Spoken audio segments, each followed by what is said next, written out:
Hello hello, जय हिंद, वंदे मातरम दोस्तों। और सुनाओ बीएसएफ एचसीएम वालों, क्या हाल है सभी के? आई होप सभी मस्त जिंदाबाद जबरदस्त होंगे और अपनी तैयारी को बड़े जोरों शोरों से कर रहे होंगे।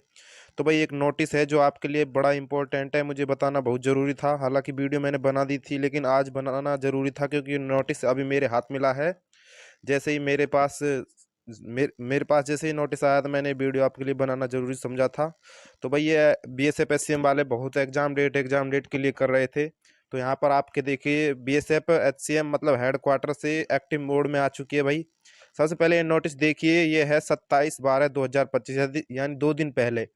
तो भाई, किसी कारण बस मैं मेरे पास ये नोटिस थोड़ा लेट पहुंचा है, लेकिन जैसे भी पहुंचा मैंने आपको बताना जरूरी समझा था। मैं इसका हिंदी ट्रांसलेट भी कर लाया हूँ। चलिए चलते हैं, जानकारी क्या है देखिए। ये मैंने कुछ ये जो था ये ऑफ मतलब इस पर ब्लैक कर दिया है, ये क्योंकि इंपॉर्टेंट चीजें आपके लिए शेयर नहीं की जा सकती। ठीक है, चलते हैं दोस्तों।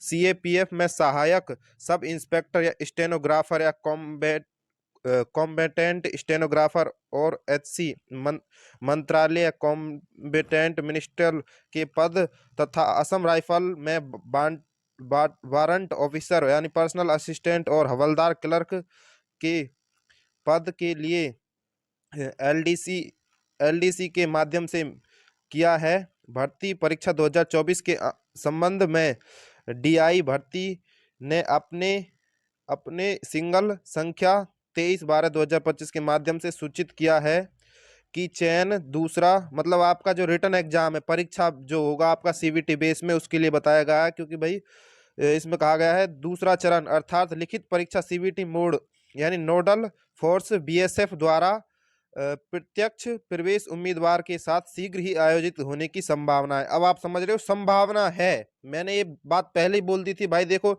दिसंबर तो हमारा निकल चुका है, अब जनवरी नई साल आने वाली है।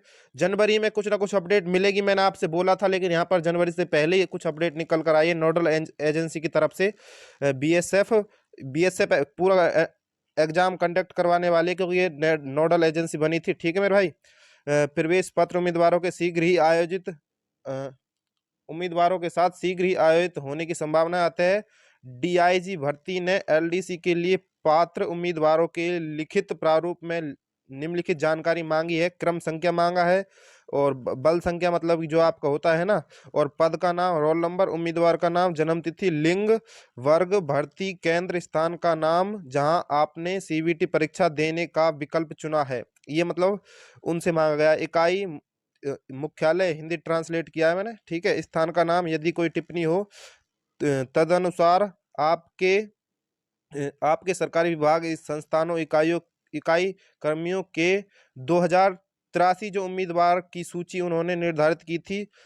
ठीक है मेरे भाई, योग्यताओं को पूरा कर लिया है, परिविष्ट वीर के रूप में संलग्न है, यानी कि 12,055 उम्मीदवार। उच्च योग मंत्रालय के लिए 27 उम्मीदवार। इंजीनियरिंग के लिए उपरोक्त डेटा रोल नंबर को छोड़कर संलग्न परिशिष्ट और वी के अनुसार पूरा अपने। तो भाई, ये देख सकते हो, भर्ती केंद्र का नाम, कंप्यूटर बोर्ड परीक्षा सीबीटी में भाग लेना है।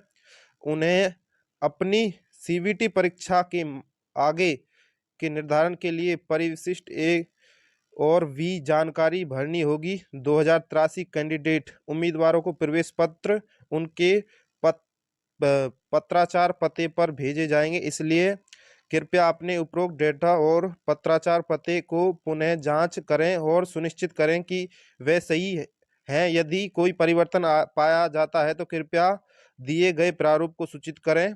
ठीक है मेरे भाई। 239/12/2075। तो भाई, ये चीज क्या है मैं आपको बता रहा हूँ। देखो, ये अब है बीएसएफ एचसीएम जो इसकी नोडल एजेंसी जो सारा कुछ करवाने वाली है सीएपीएफ में, अब उसके लिए एक्टिव हो चुके हैं मेरे भाई। अब ये एग्जाम कराने के लिए बहुत ही ज्यादा मतलब अचानक से धापा बोल देंगे, मतलब आपको टाइम मिलने वाला नहीं है। क्योंकि अब कुछ भाई बोलते हैं कि भाई इसका एग्जाम होगा नहीं होगा, उनकी आज देख सकते हो, मैंने आपको ये चीज क्लियर कर दी, क्योंकि अब एक्टिव हो चुके हैं वो। उन्होंने जो अपना काम करना था वो कर लिया। अब वो जल्द से जल्द एग्जाम डेट घोषित कर देंगे, उससे 10-5 दिन पहले ही आपको अचानक एडमिट कार्ड साइट पर डाल देंगे कि अपना एडमिट कार्ड डाउनलोड कर लो। तो भाई, ये है इसका सबसे बड़ा जो मतलब आपका, ये चीज मैंने क्लियर कर दिया है। अब आपको टाइम मिलने वाला है नहीं मेरे भाई। जिनको लगता है ना कि भाई एग्जाम होगा नहीं होगा, आप वो इन चीज समझ सकते हो। जो मैंने बोल दिया था आपका एग्जाम, एक बार फिर बता देता हूँ। एग्जाम आपका मैंने पहले बोल दिया था भाई, जनवरी में कुछ ना कुछ अपडेट मिल जाती है वाई उस हिसाब से।